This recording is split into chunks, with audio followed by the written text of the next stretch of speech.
여러분 안녕하세요. 개그맨 조원석입니다. 2023년 8월 31일 목요일입니다. 오늘은 지난 2018년 5월 22일 화요일에 제가 썼던 일기를 여러분께 읽어드리도록 하겠습니다.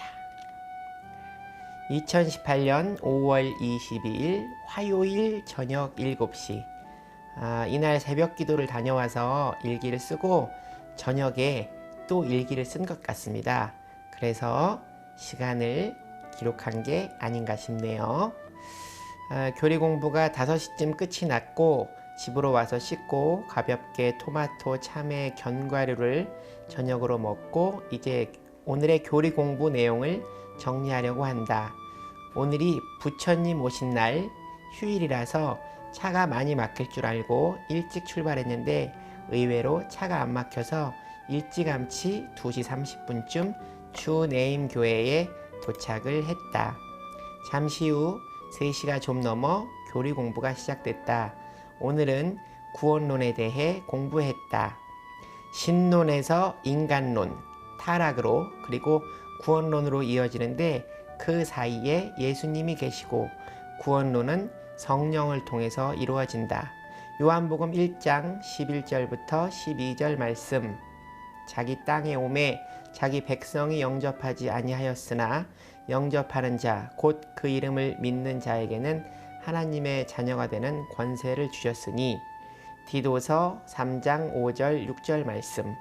우리를 구원하시되 우리가 행한 바 의로운 행위로 말미암지 아니하고 오직 그의 긍휼하심을 따라 중생의 씻음과 성령의 새롭게 하심으로 하셨나니.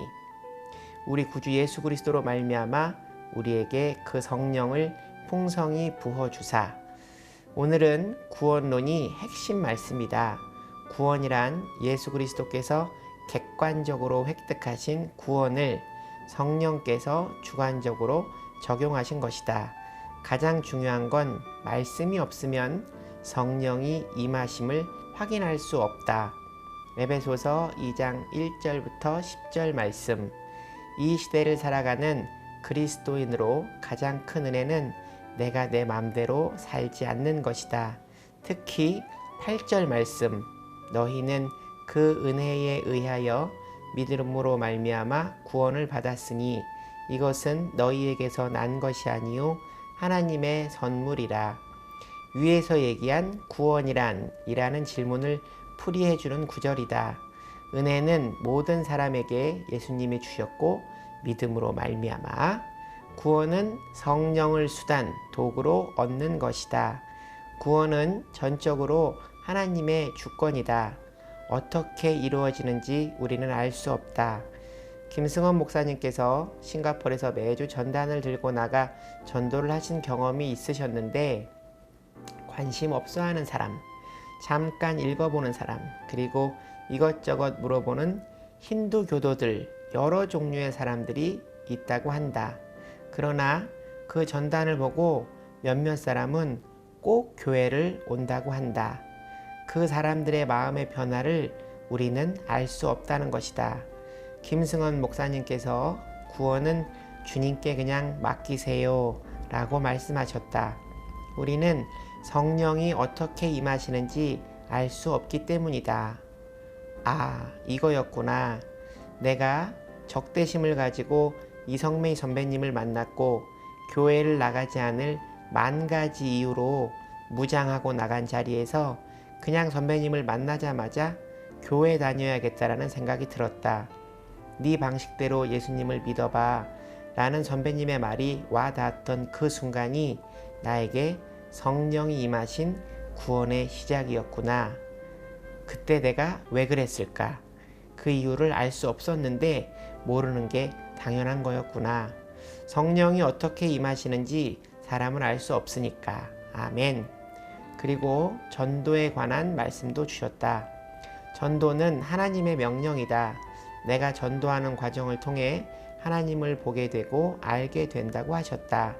내가 이 일기를 통해 내 마음, 생각, 생활들을 기록하는 것은 이성미 선배님의 말씀 때문이다. 원서가 교회 다니기 시작하면서 일기 써봐. 그러면 그게 언젠가 너처럼 처음 믿음을 시작한 사람이나 믿지 않는 사람들에게 도움이 될 수 있어. 난 예전에 108배를 194일간 하루도 거르지 않고 한 적이 있다. 그때 내 마음과 호흡 등을 기록하며 내가 나를 들여다보는 기회를 가진 적이 있었기에 난 조금도 망설이지 않고 이성미 선배님 말씀처럼 일기를 쓰기 시작했다. 내가 하나님을 만나는 과정을 기록하고 싶었다. 그리고 누군가에게 이 이야기를 들려주고 싶었다. 그리고 시간이 지나면서 하나님이 나를 쓰시려고 준비 중이시구나 하는 생각이 들고 있다. 난 오늘 이런 생각이 든다. 내 믿음만큼 나를 올려주실 거다라는 생각. 내가 지금 주님을 믿고 주님이 살아계심을 증거할 증인으로 준비하는 만큼 나를 세상에 내놓으실 거다라고 생각한다. 이런 생각이 들 때 갑자기 정수리가 간질간질하고 머릿속에 뇌세포들이 깨어나는 듯한 느낌이 들었다. 볼펜 뚜껑으로 정수리를 콕콕 찍으며 눈물이 나는 것과 또 다른 은혜를 주심을 경험했다. 이때 시간이 오후 4시 35분쯤이다. 너무 특이하고 신기한 경험이라 핸드폰 시계를 보고 기록해 두었다. 사실 지난 수요일 술자리 이후로 운동과 새벽 기도를 통해서도 해결되지 않던 머릿속에 뭔가 꽉 찬 것이 사라지며 맑음과 희망, 기대 같은 것이 다시 생겨나는 순간이었다. 그리고 앞으로 기독교 관련 서적과 성경책을 읽는 데 시간을 많이 써야겠다는 생각을 했다. 끝으로 김승원 목사님께서 돌아가신 아버지를 통한 구원에 대한 이야기를 해주셨다. 아버지께서 폐암으로 건강이 쇠약해지셔서 가족들의 권유로 막내 아들인 목사님께서 하늘나라에 가실 아버지께 구원 기도를 해드리기로 했다고 한다. 싱가포르 유학 중이던 목사님은 2달의 방학 기간을 다 쓸 동안 구원 기도를 함께 드리지 못하다 떠나기 이틀 전 아버지께 천국으로 하나님께 가시려면 이렇게 따라 하셔야 한다고 구원 기도를 드렸다고 한다. 아버지께서는 목사님이신 아들을 믿는 마음에 잘 따라 주셨는데 목사님 스스로가 이게 맞나? 내가 잘하고 있는 건가? 하는 의심이 드셨다고 한다. 그로부터 얼마 후 아버지는 돌아가셨다. 그리고 집안에 기독교를 믿지 않는 형제분이 영정 앞에 향불을 키려 하자 둘째 형수님께서 아버지의 유언장을 보여드렸고 유언장을 가족들이 보고 난 후 기독교식 장례를 치를 수 있었다고 한다. 아버지의 유언에 기독교식 장례를 원하신다는 내용이 있었다고 한다. 목사님께서는 우셨다. 그리고 말씀하셨다. 의심하지 말고 주님께 맡겨라. 나는 아버지가 천국에 가셨다고 믿는다. 지난 시간에 이어 오늘도 눈물을 흘리신다고 이것도 병이라고 스스로에게 말씀하신다. 난 이런 병을 가지신 김승원 목사님이 좋다. 일기를 유튜브 촬영을 위해서 제가 수정을 하다가 읽으면서 눈물을 흘렸던 기억이 납니다. 이렇게 김승원 목사님의 간증을 통해 구원의 확신을 주심에 감사 또 감사합니다.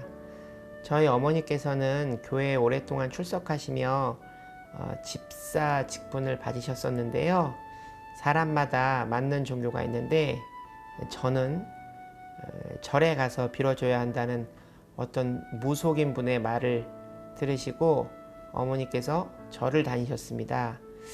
그리고 어머니가 돌아가실 당시 절을 다녔던 저는 어머니의 천도제를 절에서 지내드리기도 했었습니다.